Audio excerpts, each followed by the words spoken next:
lot of books that I loved. I don't know if you're seeing a theme here.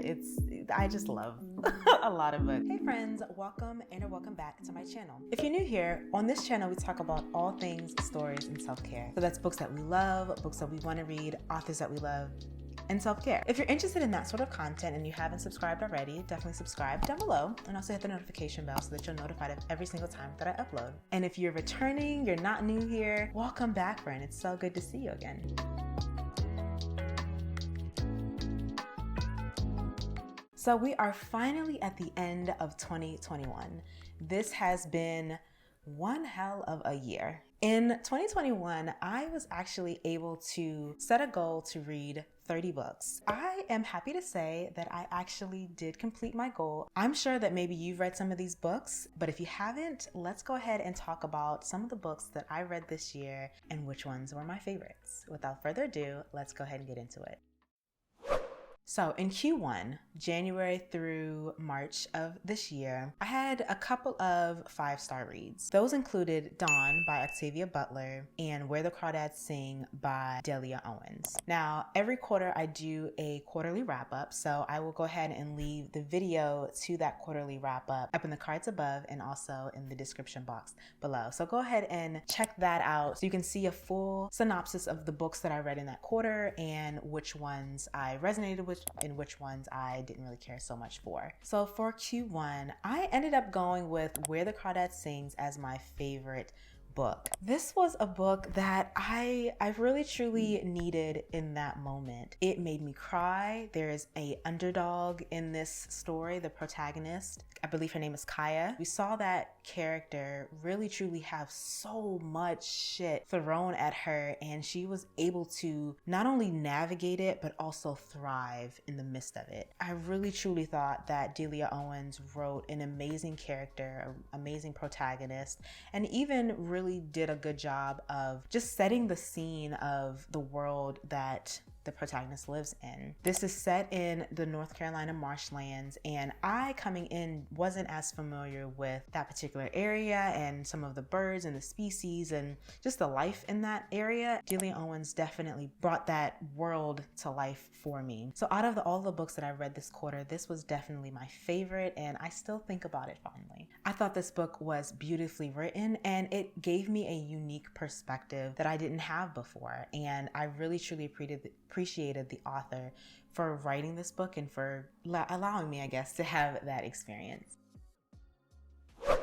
So in Q2, April, May, and June of this year, I also had quite a few of 5-star reads, and those included The 7 Husbands of Evelyn Hugo by Taylor Jenkins Reid, The House in the Cerulean Sea by TJ Klune, and The Girl with the Louding Voice by Abi Dare. Now, I also have a full review of The Girl with the Louding Voice by Abi Dare, and I will have that linked down in the description. I also have a full quarterly review of all the books that I read. So again, if you want to get a synopsis of everything that I read, as well as what I rated everything and kind of what my thoughts were, definitely check the cards for that video so you can get more in-depth information about what happened in this quarter. My favorite for this quarter was The 7 Husbands of Evelyn Hugo by Taylor Jenkins Reid. I really thought that this was a book about an incredibly flawed character that ends up reckoning with her past and learning from her mistakes. It is filled with tons of actionable life lessons and a lot of things that you can kind of see situations that played out for this character and how she decided to do one thing and it ended up either working in her favor or not working in her favor. And her either saying, I'm okay with that decision, or I wish I would have done things a little differently. For someone that is relatively young, I would say anyone that is under the age of 60 still has a lot of life left and a lot of opportunities to learn new things. And so I appreciated that this book gave me that perspective and gave me that opportunity to kind of take in some life lessons so that I don't have to actually make some of the mistakes that she made. A lot of things of living without regret, sticking with the decisions that you make, sticking by the people that are most important to you, setting boundaries for what you will allow and what you will not allow to happen to you or in your life. Definitely things that anyone, again, under the age of 60, or even if you're 60, I guess, anyone can really truly learn from and really truly resonate with. And so I appreciated that this author kind of gave us that cheat sheet, I guess, to follow as you're living life. So really appreciated this book and really loved and enjoyed reading it this quarter.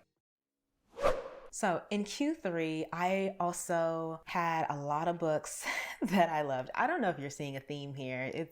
I just love a lot of books. So in the month of July, August, September, I typically don't read a lot, but this year I did. You know, that's the summer month, so there are opportunities to do some beach reading. There are some opportunities to read on planes as I'm traveling. I actually did read a ton of books this quarter. In terms of 5-star reads, those books included Ray Bear by Jordan Ifreko, and that's Ray Bear #1. And I have done a complete in-depth book review of that book, so I will leave that linked either in the cards or in the description down below. I also read Homegoing by Yagasi and rated that very highly. I also read A Familiar Sight, Dr. Gretchen White #1 by Brianna LaBruce. So if you are interested in seeing a full summary of all the books that I've read in Q3, definitely check the cards. I've done a video on that one as well. But I will say my favorite book of this quarter was definitely Ray Bear #1. This was Jordan Ifreko's debut novel, and I thought that this had a lot of interesting characters, and we have a lot of world building. I really got a good feel for the world in which Terasai, which is our main character, the world that she lived in, and how she had a past that that it was linked to her that she didn't even understand, and how she was able to make really hard decisions to go against the family that she had but wasn't the family that she wanted, or to go with the family that she wanted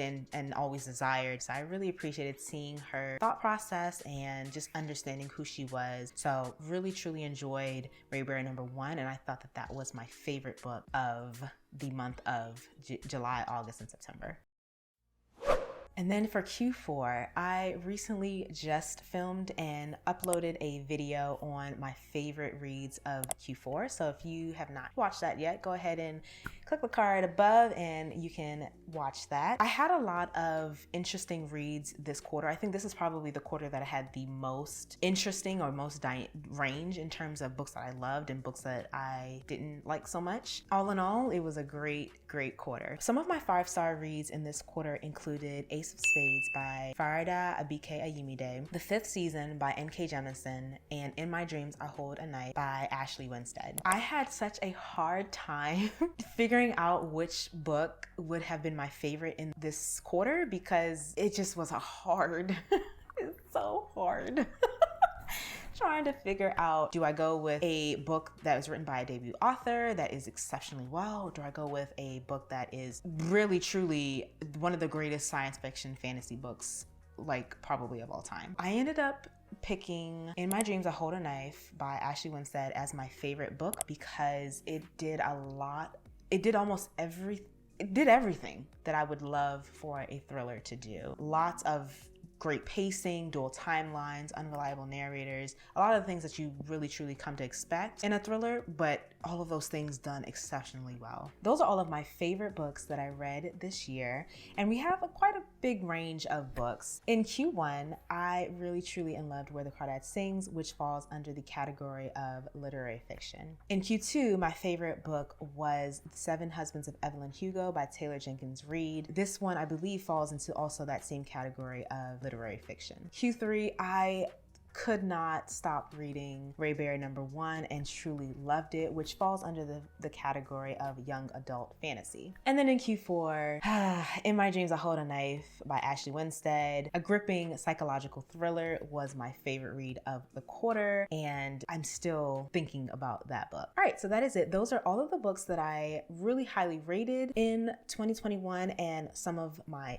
favorites across different categories. Let me know, what was your favorite literary fiction book? Did you have a favorite thriller? And what would you say is your favorite young adult fantasy? I'm really curious to know what books you would rate highly and which ones you would think should fall in those categories. If you like this video, definitely give it a thumbs up. Doing so helps with putting this channel in front of more viewers like yourself that love Black, Indigenous, persons of color, women authors, as well as diverse stories. So giving it a like definitely somehow pleases the YouTube algorithm gods and puts this channel in front of more viewers like yourself. So definitely support this channel by giving it a like. If you haven't subscribed already, definitely subscribe down below and also hit the notification bell so that you're notified of every single time that I upload. And that is it. That is my last video of the year.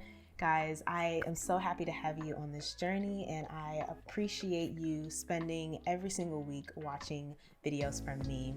I hope that you have an amazing, fantastic holiday season and that you enjoy your time with your family and friends. This is it for me this week and this year, and I will see you next week. Bye.